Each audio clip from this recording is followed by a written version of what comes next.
Let's go to John in Las Cruces, New Mexico. What's up, man? Hi, John. How are you? Outstanding. How are you? I'm good, thanks. The reason I'm calling is, long story short, I'm pretty sure my son is bipolar and schizophrenic. He's an adult, and I can't do anything for him, because I can't ground him, I can't force him to go to counseling or anything like that. But I sure wish I knew what to do. Oof. Tell me, how'd you come to this realization? Well, he's been quite the consumer of cannabis for over a decade now, and then past weekend, or not this past weekend, before last, he was at his mom's. He lives with his mom. He's 26. Was in the backyard, basically attacking a shrub with a pair of loppers, and preparing the backyard for an in-ground pool and a basketball hoop. And his stepdad went out to try and get the loppers. Things got physical. My son got arrested and put in jail, went before the judge, and the judge could see he was struggling, and he's been in a psychiatric ward hospital for a week now. Okay. And then, based on a conversation my mom, who has a master's degree in art therapy, had with his mom, she said, now this is just her opinion. She made it very clear she's not, the expert, but she thinks that's what's going on. Okay. As an example, my son told me one time that his mom and her husband were sharpening their teeth with forks at the dinner table. Mm-hmm. So it's some pretty out of control stuff, is I guess the most polite way to put it. Sure. First and foremost, man, when you love somebody and they're struggling with mental illness, when they're institutionalized, I know that blows up your whole world. And I hate that for you, man. I've sat with too many parents in psych wards, and it's one of the more heartbreaking moments I've spent in my career. So I hate that for you guys. Yeah, I know it's been a tough couple of weeks. When you and him are just hanging out, is he lucid with you? Can y'all go fishing? Can y'all go work on a farm out there? Can y'all go do stuff together?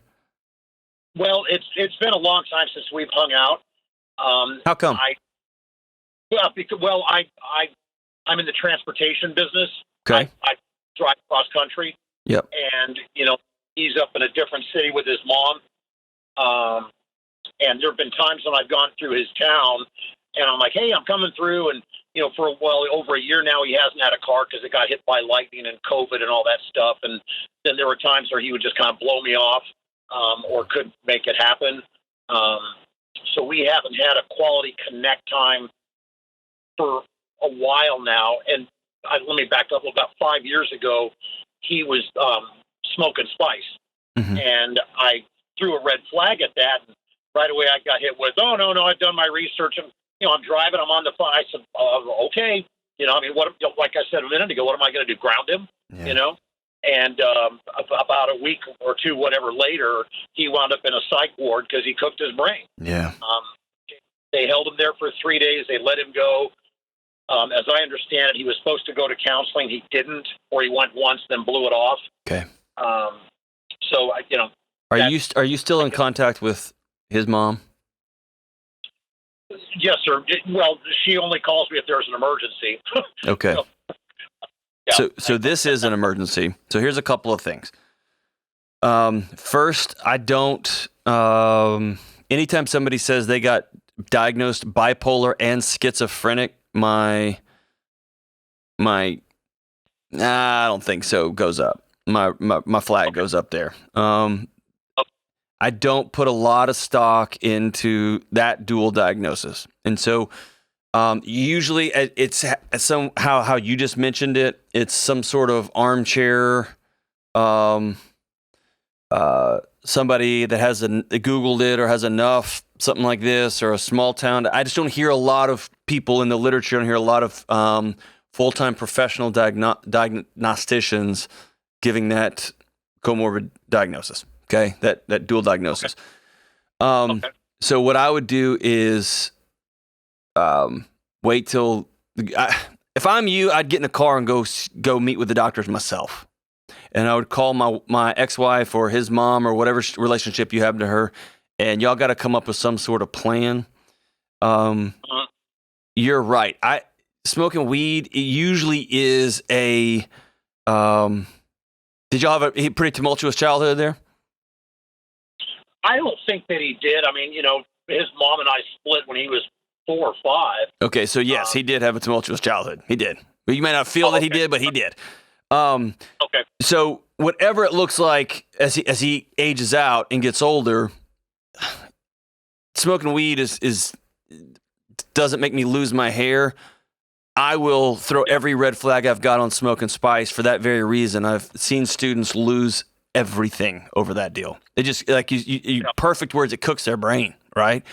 And so I've been there. I've seen that. I would have a circle the wagons game plan. And ultimately what you're going to need to do is get true diagnosis from a true psychiatrist and sit down with somebody and say, what are we dealing with here? And then come up with some sort of plan between you and his mom and him. And then you're right. He doesn't get to, he can choose not to participate. He's 26 years old. And what he's going to end up is either on the street or he's going to end up in some sort of group home on government assistance. Or if it's schizophrenia, he can take medication and do counseling, and he can have a productive, great life, right? But it's finding that right group who's going to connect with him, or that right professional who's going to dial in the meds and get the care that he needs. Usually that takes everybody in his circle talking the same language. And that means you and his stepdad and her getting on the same page. Right. And the problem I'm running into, and his mom is, he signed paperwork that they can give her limited information, just generalizations about what's going on. Right. In terms of what the doctors are seeing, that whole thing. Right.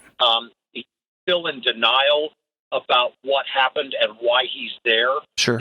Like, he called me the other day and apologized for his silly mistake, i.e. that he grabbed a hold of the ex of the stepdad. Sure. And so that's, I don't know how much information I'm going to get, let alone his mom, who lives in a different city, like I said, with him, Right. So. That's where your partnership with a doctor, or often there's a social worker that helps communicate between patients like this and parents and families and community support groups. But here's what I'm telling you.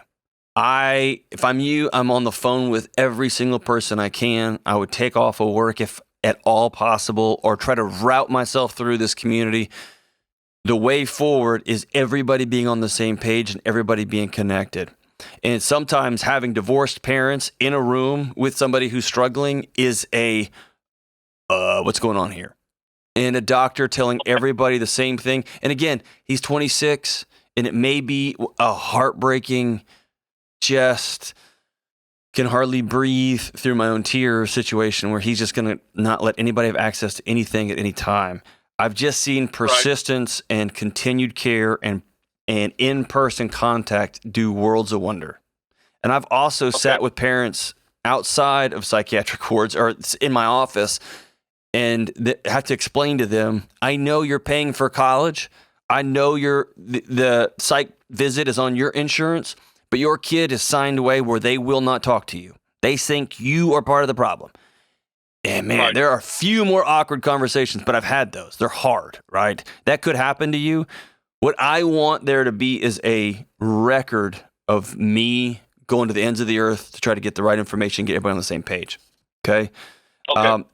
That may be you reaching out to her. And here's what I'd say. I would tell you, if your son is diagnosed bipolar, if your son is diagnosed schizophrenic, there's readings you can do. There are groups you can join. There are, Facebook groups with parents, with kids, and there's all kinds of resources you can join, but you don't even know what this is yet. Or it might be just a bad trip with some bad hallucinogens or some bad spice or some bad K2, whatever it happens to be. And man, it may just need to heal his brain for a little while, and then he's going to be back to normal. And then we got to do the hard work of why is he a drug addict, right? Right. So Right. that's, again, I think your best friend right now is information, and your best friend is partnership, even if it's with somebody that you struggled being in partnership with before. And here's the third and final thing. You're going to have to deal with the grief of the last 5 years. You're going to have to deal with the grief of the last 7 years. You're going to have to deal with the grief of my son's in a psych ward and I'm however many miles away. And that means you're going to have to find somebody who will hold you accountable to your diet choices, to sleeping choices, to not trying to work your way out of your feelings, to go sit with somebody and just say, hey, I'm heartbroken, whether that's a local pastor or a local counselor there in town, whatever that looks like for you. But you're going to have to be well and whole through this deal. Otherwise, you're going to bring your own chaos and your own spin to this situation, and it doesn't need any more chaos, doesn't need any more spin to this deal. So, in order, real quick, you need real information from real professionals who know what they're talking about. Whether that's going to be the psychiatrists, the doctors, whomever, you got to get real information, not a friend of a friend, not an art therapist who knows somebody else. You need to get real information. Okay, real data. Number 2, you and your son's mom have got to agree, and stepdad, however awkward it is for y'all, we're going to come together in partnership over this deal. We're going to discuss things. We're going to learn from each other. We're going to sit in the same room and be grown-ups for the benefit of our son. We're going to figure this thing out, okay? And then you're going to do the best you can to connect with that hospital, with your son, with the social worker, with whoever that is that can get you back into relationship with this young man. Because through relationship, he can be, I don't say convinced, but through relationship, he might decide, okay, I'll start taking some medication. Through relationship, he might think, okay, I don't trust them, but I trust you. And I don't trust you, but I kind of trust her. Through relationship, that's your only shot at him getting some sort of healing, him getting some sort of wellness plan that he can follow and continue on the rest of his days. Okay? And then, man, just dad to dad, you gotta be present, man. You gotta call him, even if he won't talk to you. You gotta write him letters, even if he doesn't write you back.